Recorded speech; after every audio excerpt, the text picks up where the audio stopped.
What if I told you every empire that touched gold drowned in it? Rome, Spain, Britain, America, 4 superpowers that ruled the world, and each believed they had found the secret to eternal wealth. But in the end, the same thing that made them invincible, made them collapse, gold, silver, paper, and now code. Every empire thinks it controls the money, but what if, in truth, it's money that controls the empire?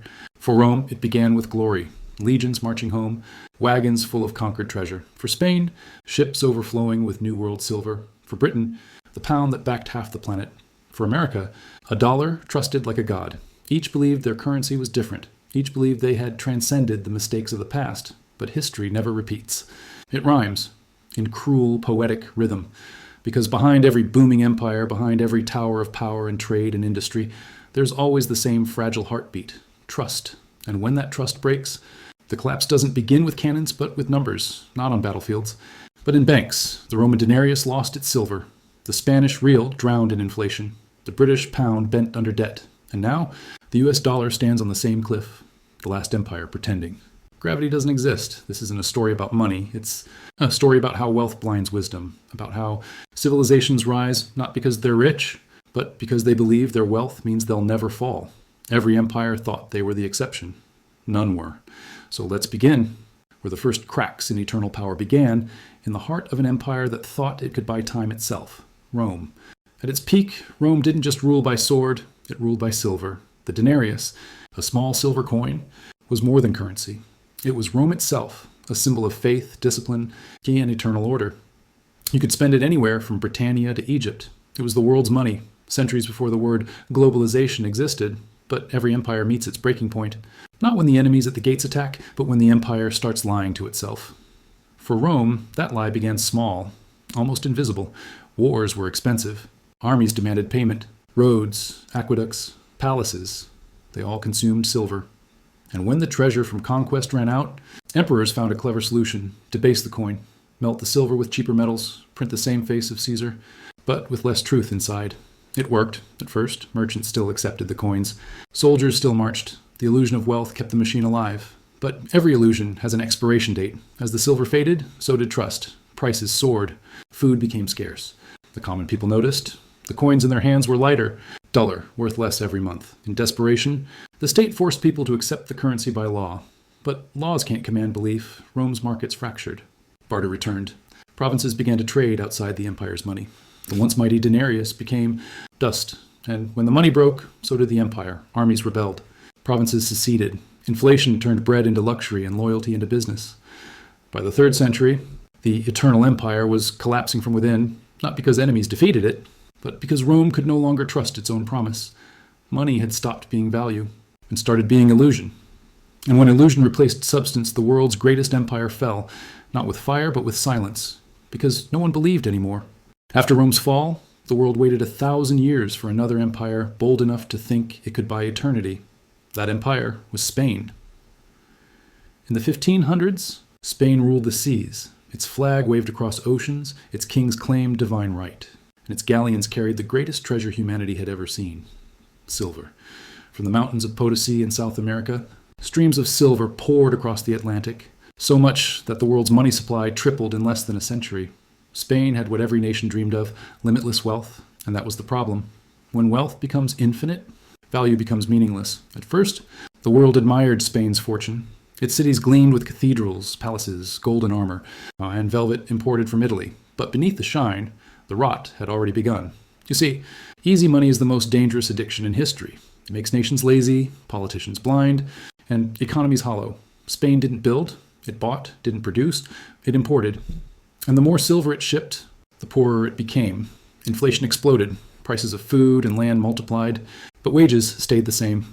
Farmers abandoned the fields. Merchants refused to trade unless paid in gold.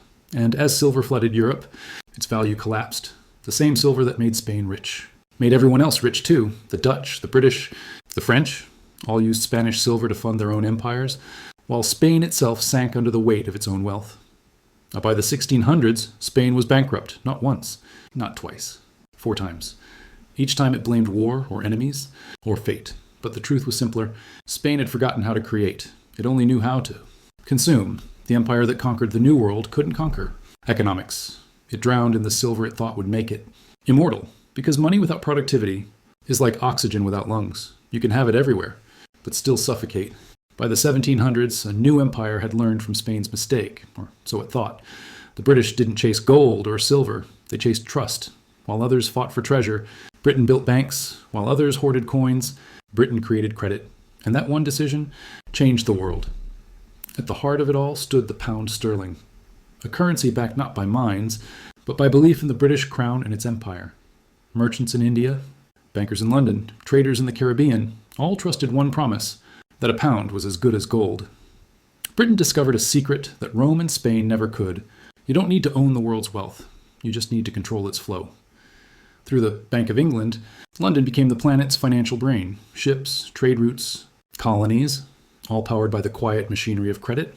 Britain could wage war, expand territory, and finance industrial revolutions without ever running out of metal. But there was a catch. Debt is power until it isn't. The Napoleonic Wars, the Crimean War, World War I, each pushed Britain deeper into the trap it built for others. To maintain global dominance, it printed more promises than it could ever fulfill. And every promise, every pound, was tied to a single illusion, that gold could always back it. But when war stripped the gold reserves, when the empire stretched too far, the illusion began to crack. By 1931, the unthinkable happened. Britain abandoned the gold standard. The pound, once the symbol of eternal stability, was no longer backed by anything but trust. And trust, once again, began to fade. The empire where the sun never set was now drowning in debt, watching its colonies rise in rebellion. And its currency, once the ruler of global trade, slowly lose its crown to a new power across the Atlantic. Because history doesn't forgive illusions. It simply waits for the next empire to repeat them. When Britain's crown dimmed, a new star rose, not on the battlefield, but in the printing press. The United States of America, a young nation with old ambition, had learned from every empire before it. Rome's glory, Spain's silver, Britain's banking, America wanted it all, but smarter. After World War II, the world was in ruins, factories destroyed, economies shattered, but America, it stood untouched, rich, industrial, and armed with gold. At Bretton Woods in 1944, 44 nations gathered and agreed.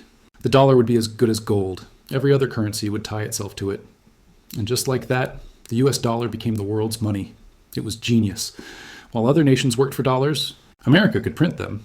It didn't need to invade. It could buy. It didn't need to conquer. It could lend. Every empire before had run out of metal. But America found the cheat code, limitless paper. Then came the Vietnam War. The Great Society programs, and a growing addiction to spending, the U.S. printed more dollars than it had gold to back. And once again, trust began to crack. In 1971, President Nixon made the call that changed the world. He closed the gold window. No more conversion. No more anchor. The dollar became pure fiat, money backed not by gold, but by faith. And yet it worked for a while. The world still trusted the dollar because the world trusted America's power. Its economy, its military, its innovation, all became the new gold. But power breeds arrogance. Debt ballooned. Wars multiplied. The printing presses became digital, and soon the U.S. discovered what Rome, Spain, and Britain had learned the hard way. You can't print trust forever. The empire that once printed money to win wars now prints money to survive peace. And every time it does, the world watches, wondering if this is confidence or desperation dressed as stability. Because for the first time in modern history, the empire that owns the global currency might also be the one destroyed by it. There's a pattern hidden beneath 2,000 years of power, a rhythm that repeats, empire after empire, leader after leader, like a song humanity refuses to stop playing. It starts the same way every time, with confidence. The empire rises, unstoppable. Its currency is sound, its armies are feared, its people believe. Rome had its silver denarius, Spain had its global silver dollar, Britain had the pound, America has the dollar. Different names, same illusion, that the system is unbreakable. But confidence is a drug, and like any addiction, the first taste feels divine. The empire expands. Further, faster, louder. It builds more roads, more armies, more promises. The cost always exceeds the income. So, the empire borrows. When it can't borrow enough, it prints. Stage 1, dominance. The empire rules the world. Stage 2, overextension. The borders grow wider. The bills grow larger. Stage 3, deficit spending. The empire spends what it doesn't have because it can. Stage 4, currency debasement. The silver fades. The paper multiplies. The numbers stop meaning anything. Stage 5, inflation. Prices rise. Trust falls. The empire insists it's temporary. It never is. Stage 6. Loss of confidence. The people no longer believe in the coin. The world no longer believes in the empire. Stage 7. Collapse. Not with explosions, but with silence. The system simply stops working. Trade freezes. Soldiers aren't paid. Faith, the real foundation of any currency, evaporates. It happened to Rome, to Spain, to Britain. Each one thought they were different. Each one had smarter economists, stronger armies, better technology. Each one fell in the exact same way, because you can't negotiate with arithmetic. You can't legislate away. Gravity, you can't print your way out of reality. And the truth, no. Empire has ever accepted until it's too late is that money isn't the source of power. It's the mirror of it. When the mirror cracks, the illusion breaks, and the empire sees itself as it really is, over-leveraged, overconfident, and out of time. So where are we now? In this grand pattern of power and decay, which stage are we living through? Let's strip away the politics, the headlines, the optimism. Let's just look at the math. Debt. Over $36 trillion and rising faster than at any point in history. Every day, the U.S. borrows billions just to pay for yesterday. The government no longer balances budgets. It manages collapse, spending $800 billion a year on defense, hundreds of overseas bases, endless commitments. Rome called it empire. We call it foreign policy. Different names. Same math. Money printing. Since 2008, the Federal Reserve has created trillions, not earned, not taxed, created. They call it quantitative easing. Rome called it debasement. The result? Identical prices rise. Wages lag. The illusion stretches thinner every year. Trust. The dollar once made up 70% of global reserves. Today, it's below 60% and falling. Nations are quietly de-dollarizing, trading in yuan, rupees, and rubles. China is stockpiling gold. Even U.S. allies are diversifying. They're not declaring war. They're simply preparing for a world after the dollar. And like every empire before, America believes it's different. It has technology, innovation, global influence. It's the financial heart of the world. But so is London. So is Rome. The warning lights are all flashing. We're in stage 5, inflation, sliding towards stage 6, loss of confidence. And once confidence goes, it doesn't return quietly, it crashes. It's not about whether the dollar disappears overnight. It's about the moment the world stops believing it's untouchable, the moment trust breaks, and every dollar printed starts to feel like a lie. That's the point of no return. When nations dump treasuries, when investors flee to hard assets, when citizens realize their savings buy less year after year, and stop pretending it's normal, that's when empires fall, not in a blaze of war, but in a whimper of disbelief. Because confidence isn't measured in charts or markets, it's measured in faith. And faith, once lost, doesn't fade, it shatters. We've seen this movie before. Every act, every plot twist, every ending, and the screen is flickering again. History never ends. It just resets. And every empire that stood at the edge of collapse faced the same question we face now. What happens next? There are only 3 doors, and one of them we've already begun to open. Scenario 1, the controlled decline. This is the British path. The empire shrinks. The currency fades, but the nation survives. Smaller, humbler, poorer. After World War II, Britain lost the pound's dominance, endured decades of inflation. Sin accepted its fall from grace. But it didn't vanish. It adapted, trading global power for domestic survival. Painful, slow, but survivable. If the U.S. can face reality as cut spending, reform its debt, rebuild trust, it could follow that same path.